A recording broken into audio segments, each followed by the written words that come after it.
மேகதாது அணை என்பது மிக மோசமான விளைவுகளை கொடுக்கக்கூடியது. தமிழ்நாட்டில் இருக்கக்கூடிய 3 தமிழர்கள் ஒரு தமிழன் காவிரி நீரை குடித்துத்தான் உயிர் வாழ்ந்து கொண்டிருக்கின்றார்.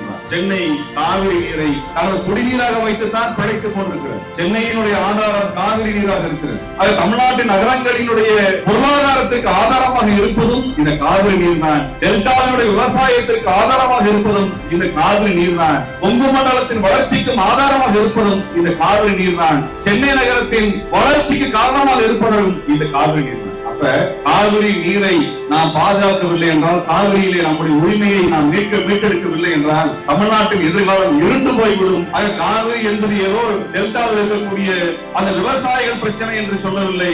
அனைத்து தமிழர்களுடைய பிரச்சனை, உரிமை பிரச்சனை, இது தேசிய இன உரிமை பிரச்சனை என்று சொல்லித்தான் அவர் இங்கே சென்னையில இந்த போராட்டத்தை தொடங்கியிருக்கிறார். நான் தெளிவாக சொல்கிறேன், இது ஒரு தொடக்க போராட்டமாக தான் இருக்கும் என்று நான் நம்புகின்றேன். அவர் இந்த போராட்டத்தை தொடங்கி வைத்திருக்கிறார். இதற்கு அடுத்து தொடர்ச்சியான போராட்டங்கள் நடக்கும். முல்லை பெரியாறு அப்படித்தான் பாதுகாக்கப்பட்டது.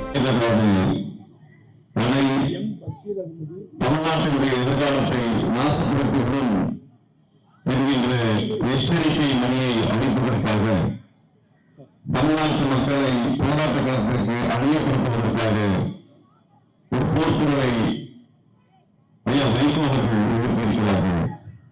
நாங்கள் எல்லாம் அவரோடு திறந்திருக்கிறோம். அதற்கு பின்னால் அணிவகுத்திருக்கிறோம்.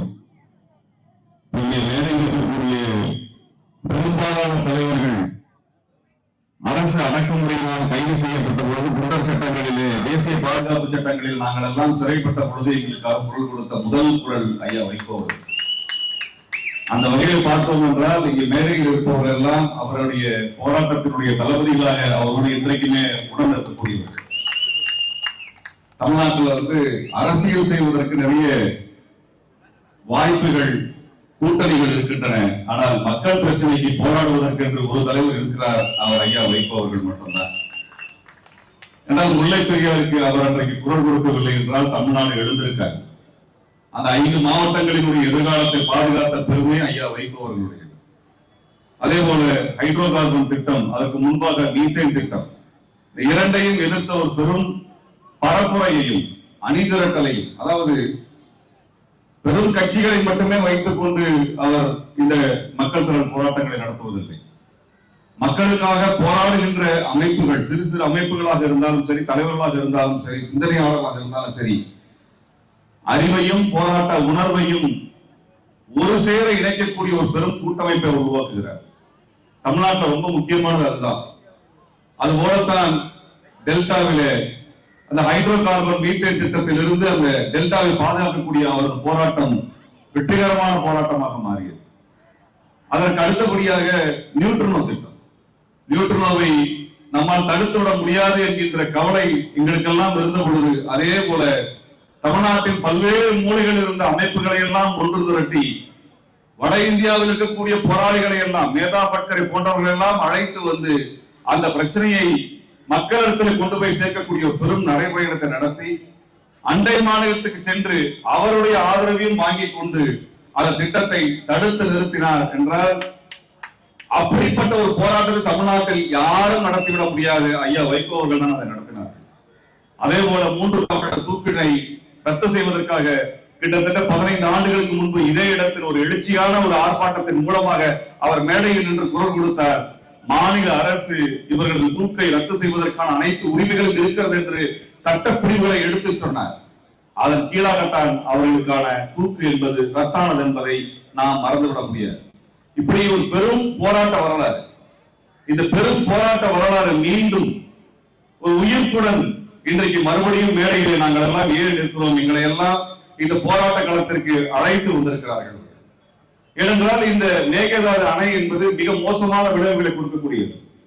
தமிழ்நாட்டில் இருக்கக்கூடிய 3 தமிழர்கள் ஒரு தமிழன் காவிரி நீரை குடித்துத்தான் உயிர் வாழ்ந்து கொண்டிருக்கின்றார். சென்னை காவிரி நீரை தனது குடிநீராக வைத்துத்தான் பிழைத்துக் கொண்டிருக்கிறது. சென்னையினுடைய ஆதாரம் காவிரி நீராக இருக்கிறது. ஆக காவிரி என்பது ஏதோ டெல்டாவில் இருக்கக்கூடிய அந்த விவசாயிகள் பிரச்சனை என்று சொல்லவில்லை. அனைத்து தமிழர்களுடைய பிரச்சனை, உரிமை பிரச்சனை, இது தேசிய இன உரிமை பிரச்சனை என்று சொல்லித்தான் அவர் இங்கே சென்னையில இந்த போராட்டத்தை தொடங்கி இருக்கிறார். நான் தெளிவாக சொல்கிறேன், இது ஒரு தொடக்க போராட்டமாக தான் இருக்கும் என்று நான் நம்புகின்றேன். அவர் இந்த போராட்டத்தை தொடங்கி வைத்திருக்கிறார். இதற்கு அடுத்து தொடர்ச்சியான போராட்டங்கள் நடக்கும். முல்லை பெரியாறு அப்படித்தான் பாதுகாக்கப்பட்டது. அன்பானவர்களே, இந்த மேகதாது அணையை நாம் தடுத்தே நிறுத்தியாக வேண்டும். இல்லை என்றால் கிட்டத்தட்ட 13 மாவட்டங்களுக்கு ஊடாக பாயக்கூடிய காவிரி நீர் கிட்டத்தட்ட 25 மாவட்டங்களுக்கான ஆதாரமாக இருக்கிறது. 20 நகரங்கள் காவிரியினுடைய கரையில் அமர்ந்திருக்கின்றன. இந்த நகரங்கள் தான் தமிழ்நாட்டின் பொருளாதாரத்தின் மையமாக இருக்கிறது. அது தமிழ்நாட்டின் நகரங்களினுடைய பொருளாதாரத்திற்கு ஆதாரமாக இருப்பதும் இந்த காவிரி நீர் தான். டெல்டாவினுடைய விவசாயத்திற்கு ஆதாரமாக இருப்பதும் இந்த காவிரி நீர் தான். கொங்கு மண்டலத்தின் வளர்ச்சிக்கும் ஆதாரமாக இருப்பதும் இந்த காவிரி நீர் தான். சென்னை நகரத்தின் வளர்ச்சிக்கு காரணமாக இருப்பதும் இந்த காவிரி நீர் தான். அப்ப காவிரி நீரை நாம் பாதுகாக்கவில்லை என்றால், காவிரியிலே நம்முடைய உரிமையை நாம் மீட்டெடுக்கவில்லை என்றால் தமிழ்நாட்டின் எதிர்காலம் இருண்டு போய்விடும் என்பதை உணர்ந்துதான் அவர் முதல் போராட்டமாக அவர் அறிவித்திருக்க முதல் போராட்ட அறிவிப்பு ஐயா வைகோவிடம் இருந்துதான் எங்களுக்கெல்லாம் வந்தது. இந்த தேர்தலுக்கெல்லாம் அப்பாற்பட்டு, தேர்தல் கூட்டமைப்புகளுக்கெல்லாம் அப்பாற்பட்டு மக்களோடு கூட்டணி வைத்திருக்கக்கூடிய ஒரு மாபெரும் தலைவர் ஐயா வைகோ அவர்களுடைய இந்த போராட்டம் நிச்சயம் வெற்றி பெறும் என்கின்ற நம்பிக்கை எங்களுக்கு இருக்கிறது. ஆக இந்த காவிரிக்கான உரிமை போராட்டம் தொடர்ச்சியாக வீறு கொண்டு எழுந்த ஒரு பெரும் போராட்டமாக கனன்று எழும் என்ற நம்பிக்கை எங்களுக்கு இருக்கிறது. மேகதாது அணை ஒரு காலம் வராது என்றால் ஐயா வைகோ அவர்கள் இந்த போராட்டத்தை கையில் எடுத்திருக்கிறார்கள் என்கின்ற நம்பிக்கையோடு நாம் எல்லாம் போராட்டத்தை ஐயா வைகோ அவர்களுக்கு பின்னால் அணிதிரண்டு வலுப்படுத்தும் என்று சொல்லி விடைபெறுகிறேன். நன்றி, வணக்கம்.